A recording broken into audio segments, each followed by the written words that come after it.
umum. Dan ini dari Aceh sampai ini Papua mungkin sudah Jumatan tadi sudah kontak ke saya, mohon maaf nanti di YouTube-nya saja mungkin kita mereka akan nonton.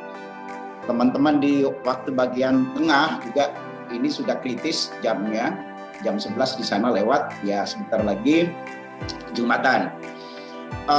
Pertama tentu kita bersyukur alhamdulillah sehat walafiat, diberikan izin oleh Allah dan nikmat kesehatan pada kesempatan pagi menjelang siang hari ini. Kemudian yang kedua, terima kasih Pak Mardigu ya yang sudah sempatkan waktu join ini undangan dari PP Muhammadiyah, dalam hal ini Pak Anwar Abbas, dan mungkin baru kali ini diundang oleh pimpinan pusat Muhammadiyah untuk kita diskusi. Mungkin ya pengantar karena waktunya sangat singkat sekali, 1,5 jam ada dialog nanti. Kami minta ke Buya Anwar Abbas sebagai Ketua PP Muhammadiyah sekaligus Wakil Ketua Umum Majelis Ulama Indonesia Pusat. Nah, beliaulah yang menginisiasi pertemuan ini karena terus terang secara pribadi saya melihat Pak Mardigu ini tokoh yang fenomenal selama 1 tahun terakhir ini, tokoh yang sangat kontroversial, ya mohon maaf, kemudian tokoh non-mainstream, kemudian tokoh malah ada mengklaim sebagai tokoh yang misterius. Saya mencoba mencari jejak-jejak beliau di media sosial, ya itu agak kesulitan.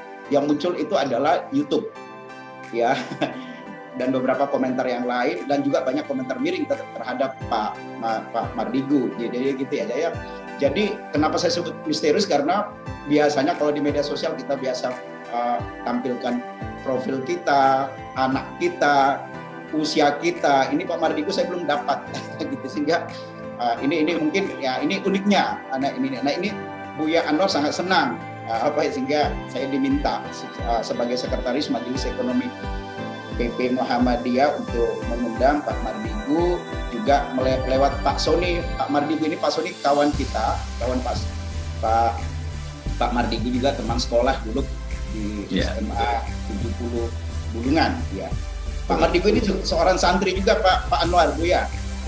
Kalau nggak salah Pak Mardigu ini santri di Sidogiri ya. Sidogiri. Ya, Sidogiri, kemudian ini anak tolong, anak tentara ya, gitu ya.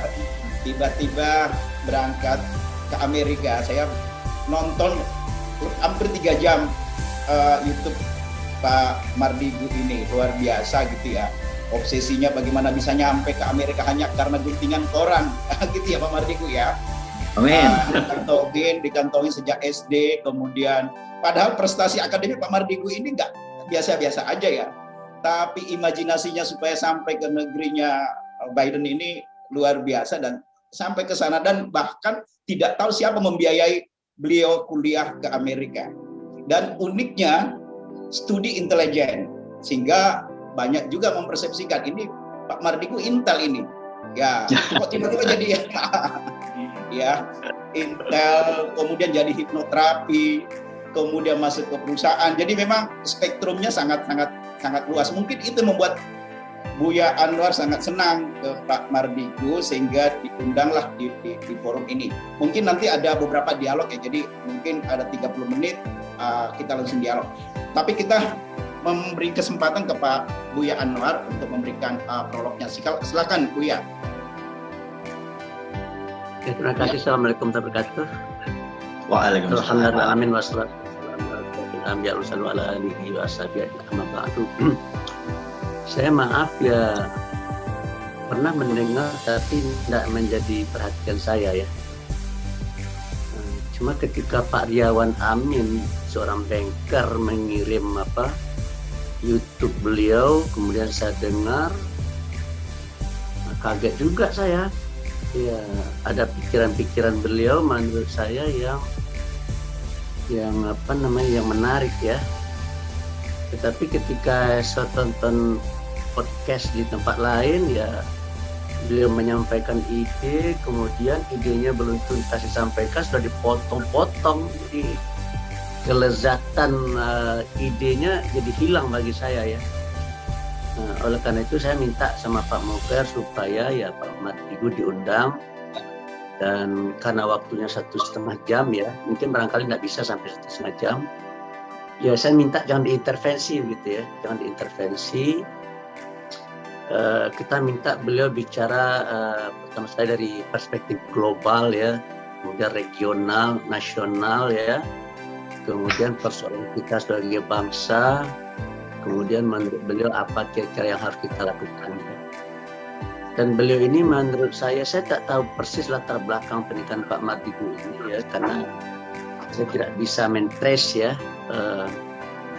Tetapi pemikiran beliau ini saya lihat ya mirip dengan pemikiran Imam Al-Ghazali di masalah moneter, di mana uang itu seperti cermin ya, uang itu seperti cermin.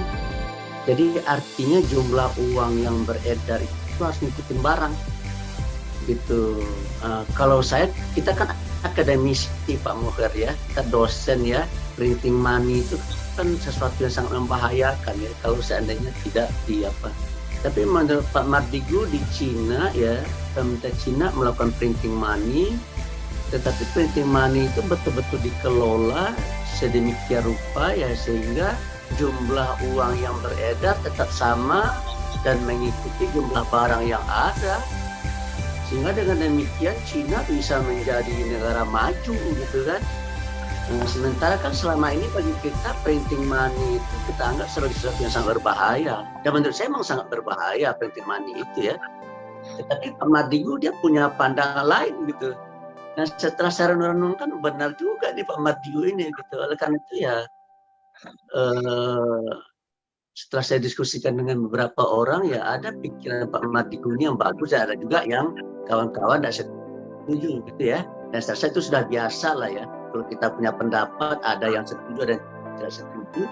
Tapi bagi saya ya karena Muhammadiyah ini adalah organisasi yang warganya educated ya, maka menurut saya ya kita harus terbuka terhadap pemikiran yang dimiliki orang ya. Dan kalau seandainya pemikirannya bagus, benar gitu ya, ya maka wajib hukumnya bagi kita untuk mendukung gitu.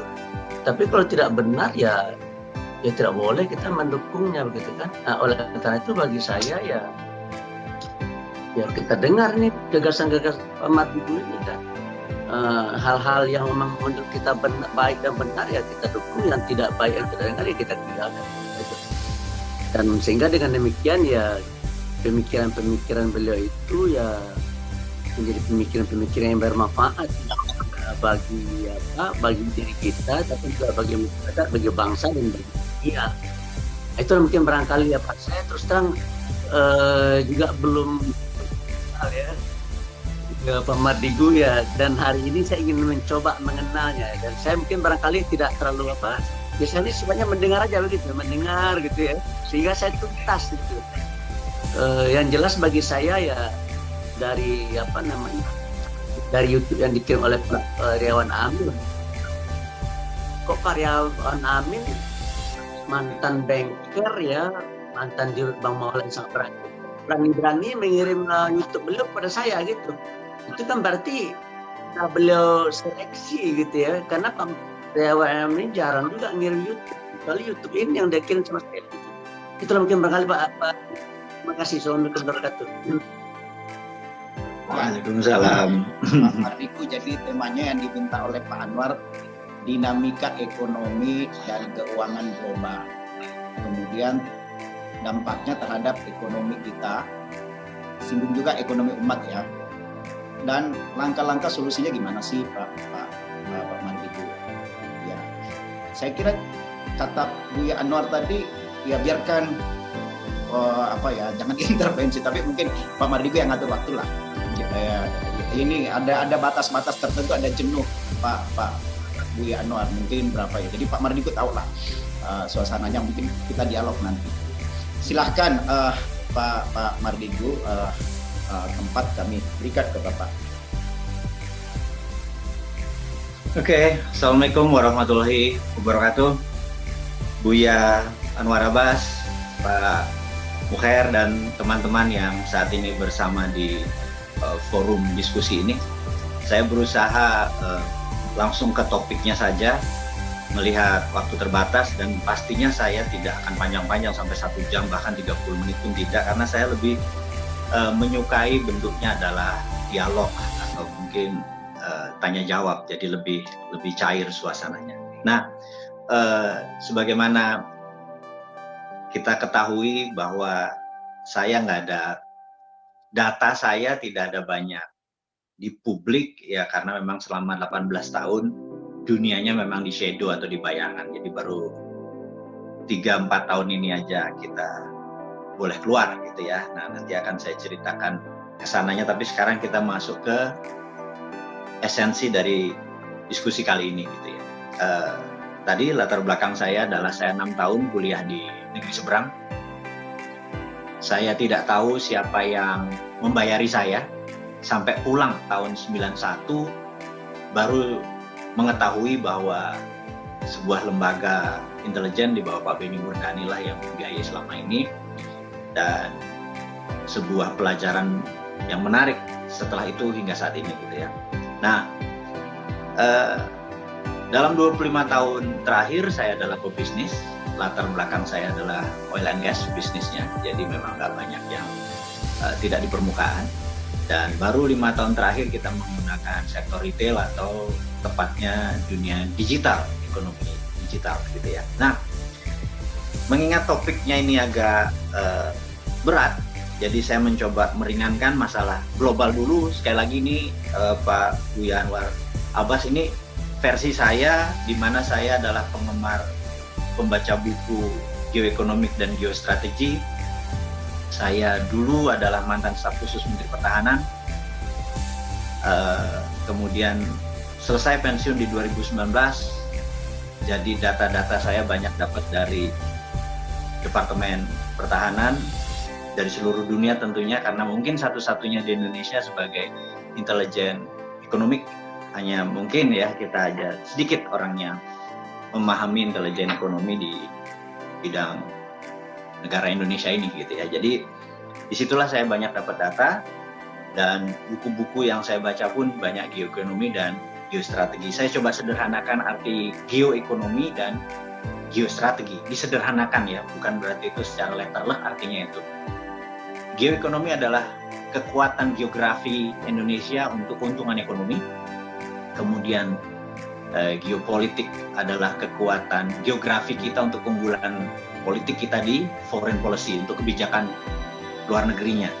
Jadi misalnya kritikan saya adalah 2 kerajaan yang besar membuat Indonesia atau Nusantara kuat adalah Kerajaan Sriwijaya dan Kerajaan Majapahit. Keduanya adalah menguasai maritim, menguasai armada laut, mengontrol selat.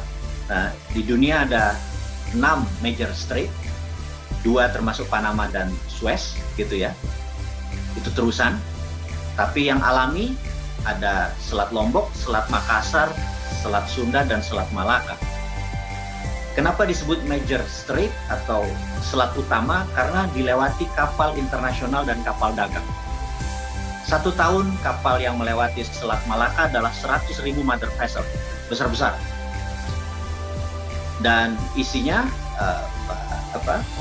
Buya, bahwa kita tahu di utara Indonesia itu negaranya adalah negara produsen.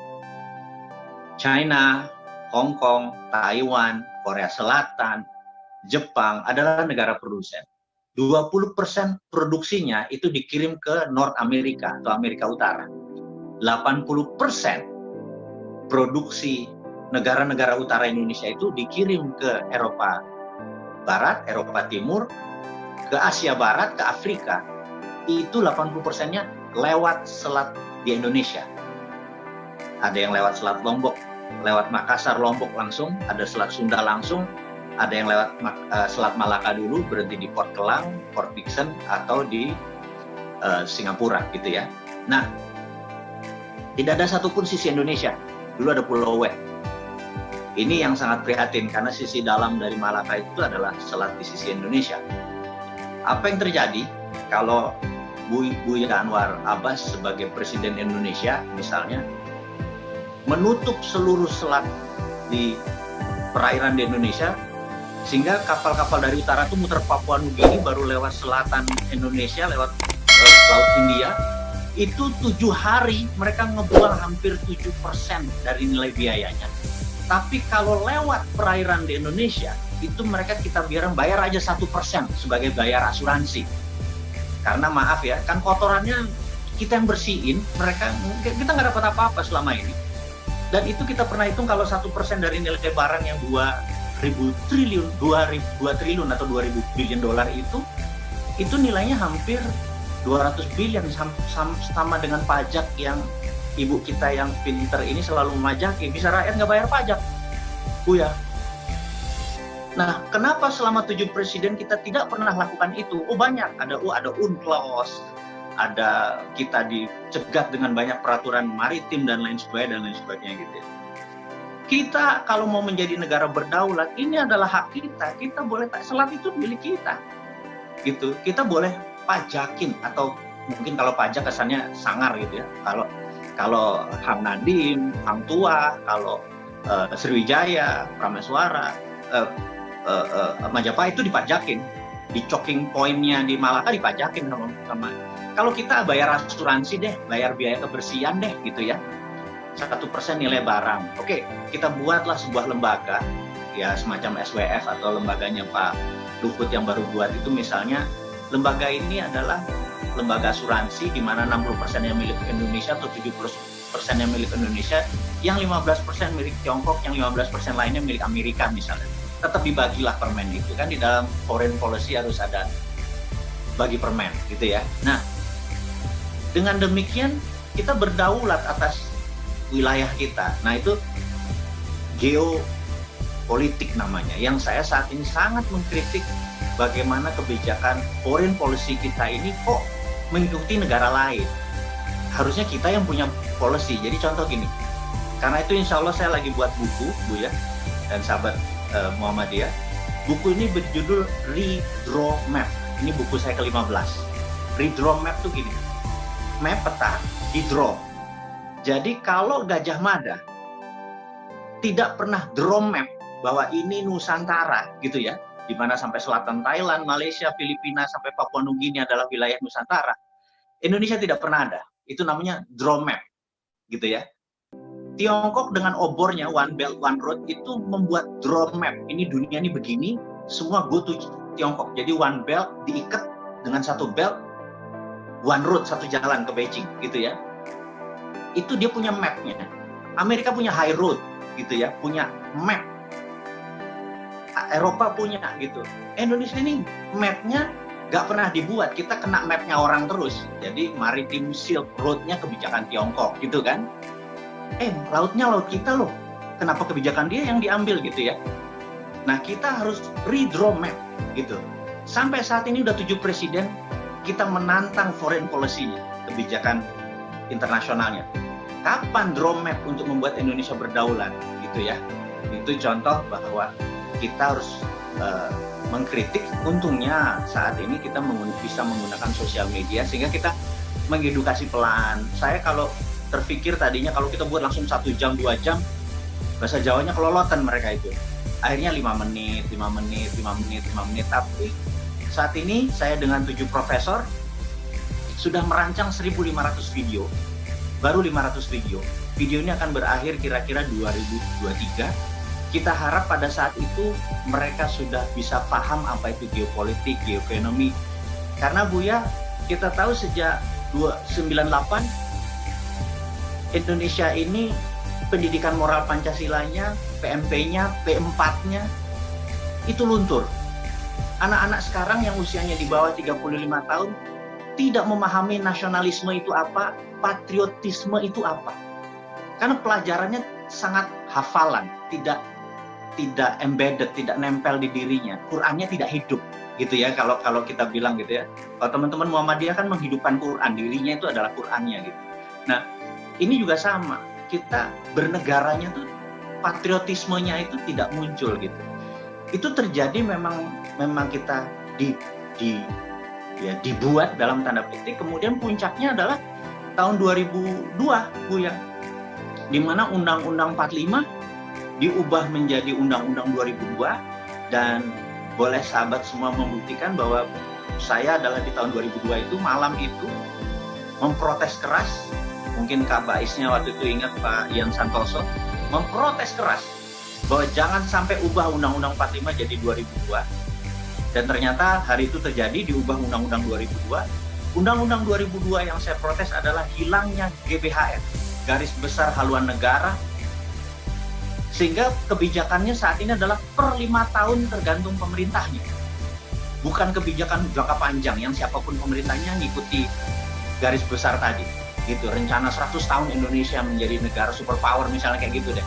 Ini kita 5 tahun ngabisin anggaran saja, gitu ya. Itu perubahan pertama. Yang kedua, hilangnya fraksi TNI Polri di DPR. Bayangin, ada 2 juta sahabat kita, saudara kita, tidak punya suara. Padahal dia adalah garda terdepan pertahanan. Harusnya saya minta usul, balik lagi lah. 2-3% atau setiap satu fraksi ada 1 TNI Polri gitu ya. Karena mereka punya Lemhanas, mereka ngerti apa itu bela negara. Sementara anggota DPR ini dengan bayar mereka jadi ke sana, mereka tahu apa tentang bela negara. Kalau ada fraksi TNI Polri, dan waktu keluar itu saya, entah bagaimana sampai sekarang protesnya ini kok cuman sedikit orang yang menyadari bahwa itu pengebosan. Yang terakhir yang saya sedikit berat adalah pemilihan langsung one man one vote. Buya Anwar Abbas, ahli ibadah, suaranya 1. Preman pemerkosa, suaranya juga 1. Di Indonesia ini banyakkan orang ahli ibadah atau ahli neraka gitu kan, yang dibayar aja belok gitu. Nah, harusnya tidak boleh Indonesia menggunakan popular vote, one man one vote. Amerika negara besar, negara demokrasi aja tidak pakai one man one vote, tetapi pakai bukan popular vote, tetapi pakai electoral vote. Misalnya Buya Anwar Abbas sebagai seorang pimpinan Muhammadiyah,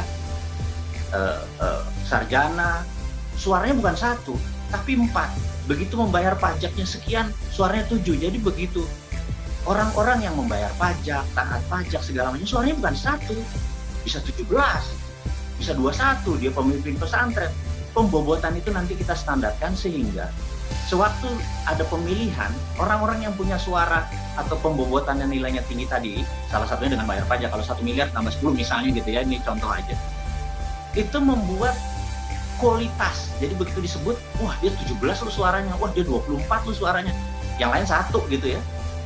Nah, orang-orang yang punya suara atau electoral vote ini bisa membelokkan. Jadi misalnya zamannya Trump, itu dia secara popular vote kalah, Hillary menang. Tapi negara waktu itu mau perang sama Tiongkok, para orang-orang yang memiliki electoral vote yang suaranya besar tadi, itu udah Trump aja deh, kayaknya kalau Hillary lawan Tiongkok lewat nih gitu ya. Sama waktu Biden juga, wah ini Trump udah nggak ini. Nah, itulah kalau orang-orang yang bernalar, berpendidikan, berpengaruh, suaranya jangan 1 gitu ya. Ini salah satu wacana yang saya anggap penting, dan itu diubah di tahun 2002. Jadi saat ini kita bukan Undang-Undang Dasar 45, tapi Undang-Undang Dasar 2002 gitu ya. Nah, karena itu wajib saya sebagai insan muslim mengingatkan apa yang saya tahu. Kalau saya anggap ini adalah national threat, ya kita bunyikan. Karena mungkin kita tidak punya power, tidak punya kekuasaan, ya kita mengeduket saja. Dan mengeduket pun ada yang menentang, challenge saja, atau juga keilmuan kok. Yang di-challenge adalah pengetahuan. Mungkin saya juga terbatas. Nah, dengan challenge-challenge begini, tantangan-tantangan keilmuan tentunya membuat sahabat semua menjadi lebih pintar, ya kan? Wah, buku apa nih yang si Mardigu baca? Oh, misalnya China Waters, bagaimana China mengontrol air di dunia ini, laut. Oh, dia bacanya referensinya itu. Oh, ini buku ini mengcounternya dan lain sebagainya. Itu sehat sekali gitu ya, dialog-dialog seperti itu. Oke, jadi itu adalah latar belakang kenapa saya menggunakan sosial media dengan 7 profesor doktor di belakang saya, yang benar-benar setiap minggu kami berdiskusi, kemudian jadi ada tim. Jadi bukan saya nggak pinter lah sama sekali, saya cuma menarasikannya saja gitu ya. Nah, kemudian masuk tadi ke topik kita hari ini. Jadi ekonomi dunia ya, global itu kita bagi menjadi beberapa kategori. Jadi contoh, mengelola ekonomi dalam normal condition, kondisi normal, itu berbeda mengelola ekonomi pada saat krisis. Krisis itu ada krisis, ada depresi, ada Great Depression. Beda-beda. Jadi waktu Great Depression tahun 30-an, solusinya printing money. Gitu ya. Kemudian ada economic at war. Itu berbeda lagi. War ini perang dunia pertama, perang dunia kedua. Economic at war ini lain lagi ngelolanya. Nah, war sekarang semakin modern. War itu bergeser lagi. Ada military war seperti perang dunia pertama, perang dunia kedua, perang Korea, perang Vietnam, itu adalah military war. Kemudian ada perang Cold War, perang dingin, perang antara blok Soviet dengan blok Barat, itu perangnya spy war, perangnya perang intelijen, gitu. Dan senior-senior kita, Pak Beni, Pak Luhut, Bapak adalah orang-orang yang paham sekali perang psikologi, perang intelijen di zamannya Cold War, di mana James Bond lah ceritanya, semua orang punya pasukan bayangan atau spy gitu ya. Kemudian di 2016 di mana Trump menjadi presiden, pertama kali di dunia mendengar yang namanya perang ekonomi. Jadi financial war, tax war, perang pajak, perang bea masuk, perang dagang dan lain sebagainya. Ya, itu perangnya bukan pedil-pedilan gitu. Jadi di dunia Kementerian Pertahanan atau DoD atau Department of Defense ada 7 macam warfare atau perang. Ada military war, biological war, chemical war, information war, ada banyak gitu ya. Dan saat ini DoD kita, Department of Defense kita juga hanya kuatnya military war gitu ya. Nah, terus di 2020 perangnya berubah menjadi biological war gitu ya. Jadi dunia saat ini ada COVID-1, COVID-2, COVID-3, jangan sampai ada COVID-3 gitu ya. Di India itu kita kategorikan COVID-2 gitu. Nah, jadi kita bedakan lagi, ekonomi dalam normal condition berbeda dengan krisis, berbeda dengan depresi, berbeda dengan Great Depression, berbeda dengan wartime gitu ya. Itu berbeda. Nah, karena itu saya mulai mengkritik kebijakan Menteri Keuangan adalah mulai di 2016, 2017 saya melihat kebijakan yang dia buat, kebijakan fiskal, pajak dan lain sebagainya itu di kondisi normal itu bagus. Tapi di kondisi abnormal, di kondisi war seperti trade war yang terjadi di zamannya itu, policy-nya harusnya nggak bisa defense, tapi offense. Offense itu menyerang itu adalah dengan printing money. Kan IMF lagi ngurus Barat, yang satu lagi, udah Indonesia kenapa harus membangun perlu dolar, saya pikir gitu. Kenapa nggak berbasis printing money? Nah, disitulah 2016, 2017 saya mulai mempromosikan printing money. Dan mereka-mereka yang akademisi bilang, oh bisa inflasi. Benar, kalau di economic at normal. Nah, kita harus punya landasan sejarahnya. Jadi contoh, Perang Dunia Pertama berakhir di 1918. Kita tahu Jerman kalah perang, setuju ya? Jerman kalah perang dan Jerman harus menanggung hutang dan beban biaya Perang Dunia Pertama. Jadi udah dia miskin, dipermalukan, harus bayar lagi, gitu. Tapi kita tahu 1936 Jerman menguasai Eropa. Benar ya? Hanya 15 tahun. Bagaimana cara Jerman membangun dari 1918 ke 1933 dalam 15 tahun? Dia punya segalanya yang dulu nggak punya. Apakah dari neraca perdagangan? Jadi neraca perdagangan impornya 5, ekspornya 10, untung 5. Dari 5 itu si Jerman membangun. Nggak mungkin. Gitu. Yang dilakukan adalah printing money berbasis military warfare. Jadi dia mencetak uang aja.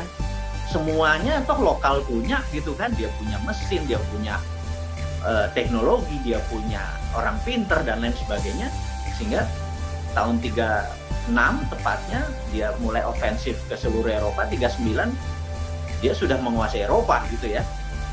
Nah, dia karena over confidence saja nyerbu ke Rusia tahun 42, 43. Coba kalau dia nggak ke sana, dia menguasai Eropa sampai sekarang gitu ya. Tapi itu sejarahnya. Yang saya mau, nah, landasan dari berpikirnya si ekonomi Jerman tadi menjadi landasan latar belakang MMT, Modern Monetary Theory. Kita lompat lagi.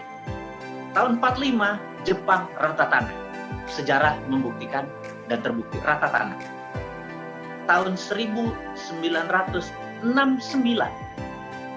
itu berapa tahun tuh? Dari 45 ke 69. 15 tahunan? Benar nggak? Tokyo mengadakan Olimpiade. Itu Olimpiade paling modern di masa itu. Dunia terkejut. Kok bisa Jepang membangun segini besar? Apakah dari mana? Gitu. Jepang melakukan hal yang sama. Nah, kemudian kita lompat lagi. Tahun 71, Agustus 1971, Michael Hudson dari Hudson Institute menyarankan Nixon, sudah lama, 2 tahun sebelumnya, untuk melepas gold atau jaminan emas terhadap dolar. Jadi mulai tahun 71, dolar di-print bukan berdasarkan nilai lindung emas, tetapi proyek. Proyeknya adalah hutang ke proyek-proyek nasionalnya dan hutang negara lain. Jadi nanti teman-teman PP Muhammadiyah, Anda bisa cek di Google yang namanya World Debt Clock, World Dunia Debt Hutang Clock, World Debt Clock. Itu setiap detik bunga dan pokoknya hutang dunia dicatat di situ, dan itulah underlying-nya IMF dan Federal Reserve untuk printing money. World Debt Clock, World-nya dunia, debt-nya hutang clock.com. Pencet, di situ nanti ada keluar angkanya 71 triliun sekian gitu ya. Dan bunga per detiknya adalah 2 juta dolar sekian gitu. Terus, nah itulah underlying printing money IMF. Karena itu negaranya yang tidak berdaulat harus ngutang. Misalnya ya kita sebut negara tetangga kita deh, jangan kita mah pintar gitu ya. Mereka ngutang, padahal Amerikanya printing money gitu kan, berdasarkan project di negara Indonesia. Nah, maaf, negara tetangga aja dan lebih enak. Jadi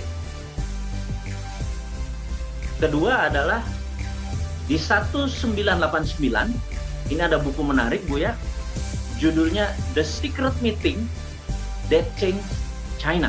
Buku ini menarik sekali. Tahun 1989, Deng Xiaoping dihadapi dengan 12 Politbiro, 12 jenderal Politbiro dari PKC, Partai Komunis Cina, yang menyatakan Anda akan ikut demokrasinya Amerika yang waktu tahun 84 dengan Reagan dia tanda tangani, atau kita membuat kebijakan sendiri, tidak pola barat, tetapi kita menggunakan strategi printing money. Oke. Mengapa begitu? Karena Michael Hudson dari Hudson Institute sejak tahun 85 sampai 95 dia adalah guru besar di Peking University. Dialah yang mengintroduce printing money berbasis project, berunderlying project. Michael Hudson. Jadi Xi Jinping saat ini yang menjadi presiden Partai Komunis Cina dan pemimpin tertinggi Tiongkok adalah muridnya Michael Hudson.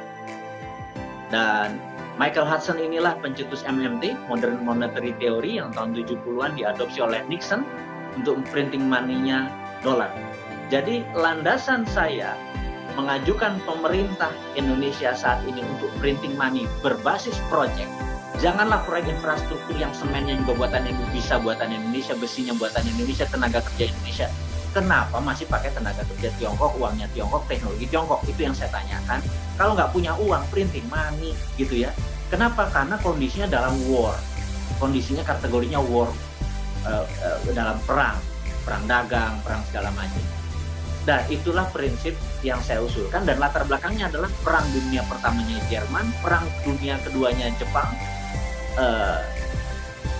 tahun 71 printing money, lepasnya dolar dari gold, dan tahun 89 di mana 20 tahun kemudian China punya Olimpiade 2008, 20 tahun dunia shock, dalam 20 tahun China mendarat kok segitu besar gitu ya, mulainya tahun 89. 20 tahun kemudian 2008 itulah dia mendeklar menjadi negara modern gitu ya. Jadi kalau Indonesia 2045 ingin menjadi negara besar, menjadi negara superpower, karena kita memiliki semua sarana untuk menjadi negara superpower, maka saya menyarankan kita harus punya grand design, menghitung cost accounting, berapa yang dibutuhkan Indonesia untuk menjadi negara superpower di tahun 2045. Karena itu kita ya di tempat kami, saya juga menawarkan Muhammadiyah untuk membuat grand plan Indonesia 2045, dan printing money-nya adalah sekarang dipimpin oleh Buya gitu ya. Saya pikir sahabat Muhammadiyah, Buya Anwar Yusuf dan Pak Muher segala macam, mungkin monolog saya berhenti di sini dulu. Kita lanjutkan dengan dialog-dialog kecil, mungkin lebih cair suasana. Demikian. Wassalamualaikum warahmatullahi wabarakatuh.